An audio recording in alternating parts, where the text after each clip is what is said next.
ఈరోజు health insurance awareness ప్రోగ్రాంలో భాగంగా నేను రూమ్ రెంట్ క్యాపింగ్ అనేది హెల్త్ ఇన్సూరెన్స్ పాలసీలో ఎలా పనిచేస్తుంది అనేది ఎక్స్ప్లెయిన్ చేస్తాను ఫ్రెండ్స్.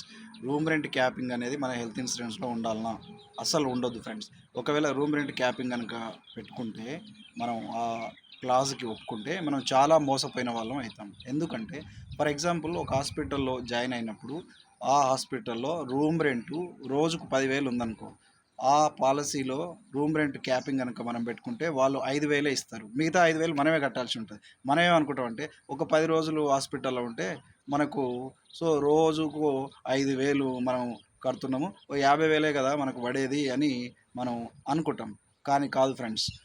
వాళ్ళు ఎట్లా లెక్కిస్తారంటే హెల్త్ ఇన్సూరెన్స్ పాలసీ వాళ్ళు ఒకవేళ హాస్పిటల్ బిల్లు ఒక 5,00,000 అయిందనుకో మనకు 5 రోజులలో, అప్పుడు వాళ్ళు మేము రూమ్ రెంట్ క్లాజు ప్రకారంగా మేము హెల్త్ ఇన్సూరెన్స్ రూమ్ రెంట్‌లో మేము సగమే ఇచ్చాం. 50% ఇచ్చాం కాబట్టి మొత్తం బిల్లులో కూడా మేము 50% పే చేస్తాము.